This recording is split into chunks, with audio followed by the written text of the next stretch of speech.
So today we'll be deriving the SUVAT equations. So SUVAT, S stands for displacement, U stands for initial velocity, V stands for final velocity, A stands for acceleration, and T stands for time. So to derive the first equation, we'll have to use acceleration, and we know acceleration is change in velocity over time.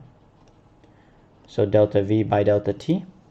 And then we can expand delta V into V final minus U initial by T, because it's the change in velocity.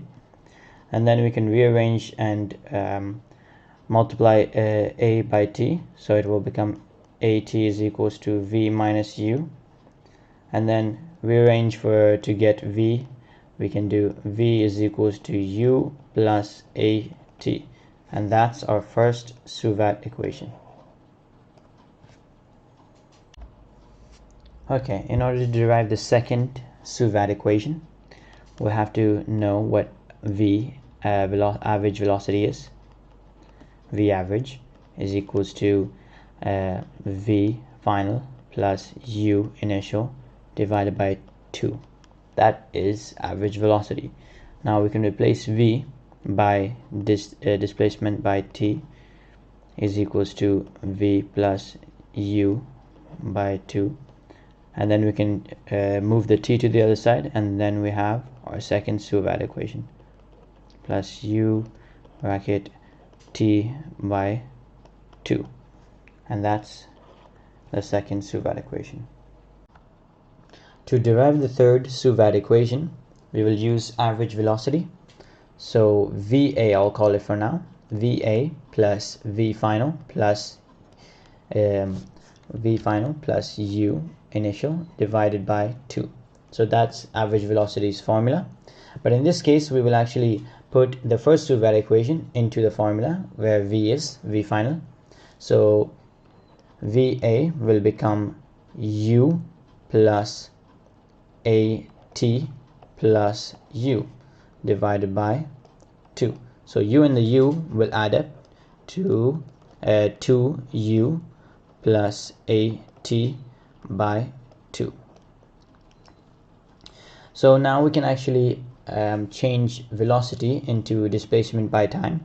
So it will become S by T is equals to 2U plus AT by 2.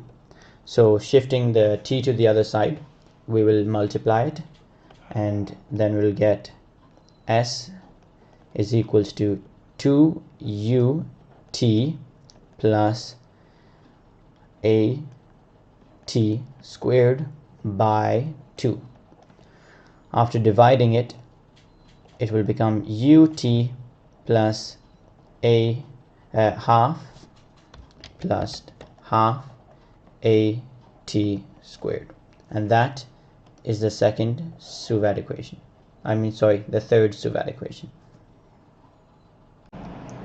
Okay, to derive the fourth SUVAT equation, we'll have to use the first equation. So V here, V is equals to U plus AT. Now we have to rearrange everything for T, so time. So we'll rearrange, so AT is equals to V minus U, and then T is equals to V minus U by A. So we arranged everything for T, so that's what we got. And now we'll actually have to place equation 2, so SUVAT equation number 2. So S is equals to V plus U divided by 2 and times by T. And then we replace equation 1, I'll call it equation 1.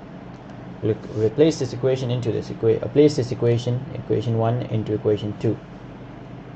So S becomes V plus U by 2 into V minus U by A, and so it actually becomes V plus U into V minus U by 2A. We multiply everything inside, open the brackets, and we get v squared minus u squared by 2a, and then we can take 2a to the other side, so it will become 2as is equals to v squared minus u squared, and then rearrange it. We can rearrange it to get v squared is equals to u squared plus 2as, and that is the fourth equation.